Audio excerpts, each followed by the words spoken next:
Delilah Dickens. No, I didn't sleep with Charles Dickens. I'm the story spinner, and right now I'm on location in Boston.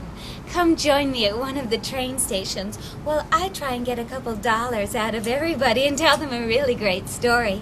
I'll tell you one too. For $1 or $5, you can get a good story. You know what they say about blondes.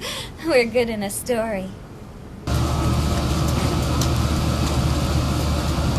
Okay, that's a really easy story, the ocean.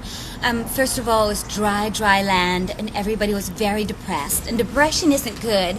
I don't believe in it. I believe in throwing a birthday party every time you get depressed. But anyway, so there was all this land, and it was really hard for people to live, and there was nothing to drink. So everybody was thirsty, even though they had never had any water. They had been drinking wine, which at that time was made only from fruit berries. Yeah, and whiskey. You know about whiskey. I try and have whiskey once a month because it really gives moisturize. I mean, like, it gives a little more rouge. So anyway, but that's another story. So one day somebody they got very upset, and they started chipping into the hard surface, and out sprouted this water. And then it was like a little trickle, and everybody gathered around. This was during the time when people were really close to each other, and they didn't have the internet. They were really close. They weren't separated. And so they started praying, and the bubbles started getting bigger and bigger and bigger, and that's how the ocean came. The ground, it cracked up, and it sprouted, and then the ground disappeared, and the ocean came, and then surfers came. I don't know if you've ever been with a surfer. I've slept with a couple surfers, and they're really marvelous, and I think it's because that they come from the ocean, and it makes them more organic in bed. Yeah, the waves. Oh, they give you a lot of waves in bed, and that's how the ocean came. You know about it. Thanks for asking. Okay. Oh, do you want pottery? Pottery. Oh, I'd love to tell you about pottery.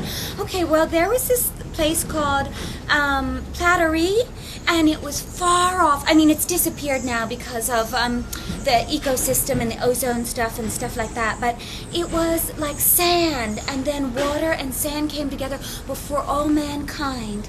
And it grew and grew, and it was slushy and wonderful. And what happened? Oh, and then one day they started spitting out glass, like little chips, and then the wind came and it started forming, and this glass started like spreading. Instead of the ocean, the water disappeared and it became glass.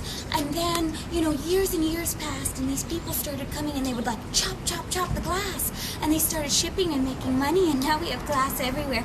We have glass windows. I mean, I have glass bottles and glasses, and I just think glass is wonderful.